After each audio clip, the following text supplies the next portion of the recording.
Nobody in that emergency room was ready for what walked through those doors. It was supposed to be a regular Tuesday. Busy, yes. Stressful, sure. But regular. The kind of day where nurses check vitals, doctors sign charts, and everyone just gets through their shift. But the moment those ER doors flew open and Marcus walked in, everything stopped. And by everything, I mean everything. Conversations mid-sentence, a doctor with a pen frozen in the air, a nurse who literally dropped her clipboard. Because Marcus was not a small man. At over 300 pounds and well over 6 feet tall, he filled the doorway like a wall that had learned to walk. And he was not calm. His eyes were red. His fists were clenched. He was breathing like a man who had not slept in 3 days and had just run a mile in the rain. Staff members took one look at him and backed up. Some moved behind their stations. One person quietly reached for the phone to call security. But one person did not move. A 24-year-old first-year nurse named Claire stood right where she was. And what she said in the next few seconds did something nobody expected. It stopped a 300-pound man in his tracks. Not with force. Not with fear, not with threats. Just with words. 3 of them. But before we get to that, you need to understand who Marcus was and why he walked into that ER the way he did.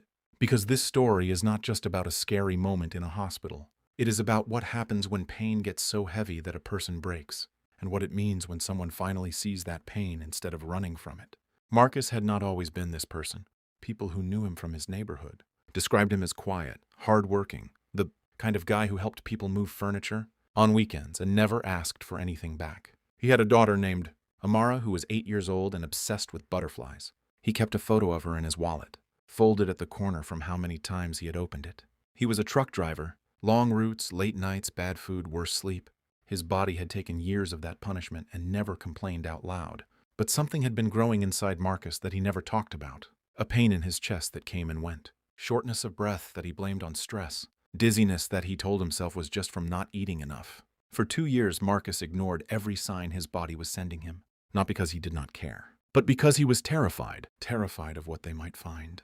Terrified of the bills. Terrified of what would happen to Amara if he could not work. So he kept driving, kept pushing, kept telling himself he was fine. Then one morning, the pain did not go away. It started in his left arm at around 5 a.m. He was in the parking lot of a gas station, 3 blocks from the hospital.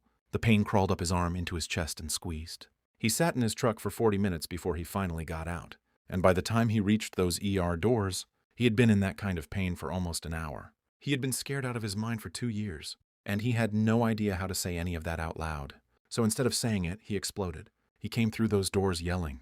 He wanted to be seen immediately. He was furious that there was a waiting room. He slammed his hand on the front desk and told the receptionist that he was not going to sit in a plastic chair and wait while his body was doing whatever it was doing. People scattered. The noise level in that ER went from normal to 0 in about 4 seconds. Everyone was looking at this massive, furious man and thinking one thing.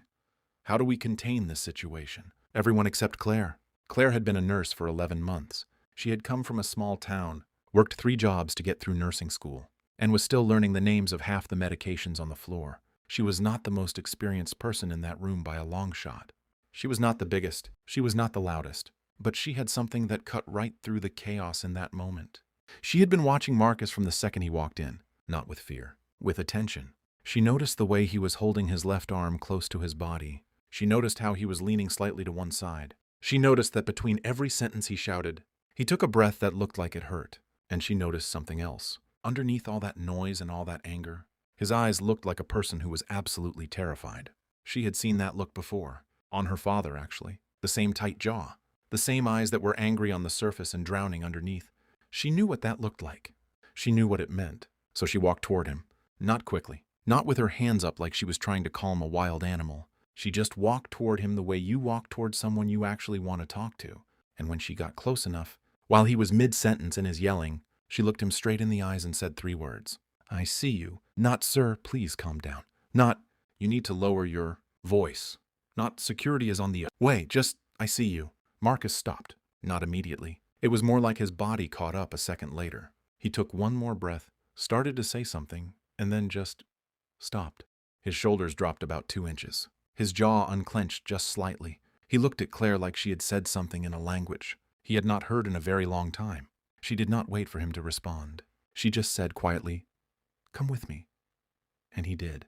She took him to a bay, got him seated, and within about 90 seconds of checking his vitals, she called a code. His blood pressure was dangerously high. His EKG came back showing changes that indicated he was in the early stages of a cardiac event. He was having a heart attack. A slow one, but a real one. If he had stayed in that parking lot for another hour, or if someone had called security and escalated the situation into something physical, the outcome of that day could have been very different. The cardiologist on call said afterward that Marcus came in at exactly the right time. Little later, and the damage to his heart muscle would have been significantly worse. But here is the thing that stayed with everyone who was there that day. After Marcus was stabilized and moved to a room upstairs, he asked if he could speak to the nurse who had come up to him first.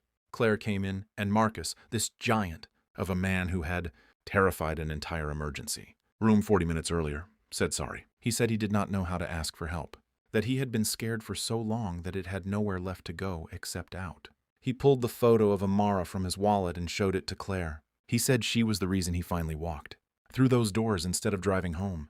Claire said later in an interview that she did not do anything special. She said she just looked at him like a person instead of a problem. That is all. 3 words and a decision to walk towards something everyone else was walking away from. But think about what those 3 words actually did. They did not fix anything medically. They did not lower his blood pressure on their own. What they did was reach through 2 years of fear and silence and tell a person that he was not invisible, that someone in that moment actually saw what was really happening. And that small human thing, that tiny moment of real connection, was enough to unlock everything. Marcus spent 5 days in the hospital. He had a stent placed and started cardiac rehab. He called his daughter every single day from his room. Amara made him a card with butterflies on it that the nurses taped to his wall. And Claire finished her shift that night, went home, changed her shoes, and came back the next morning to do it all over again. This story will stay with you if you let it, because it is not really about a hospital or a heart attack. It is about what happens when one person decides to look past the loud, scary surface of another person and just see them. That is what changed everything that day. If this story moved you, the next one on your screen right now will do the same thing.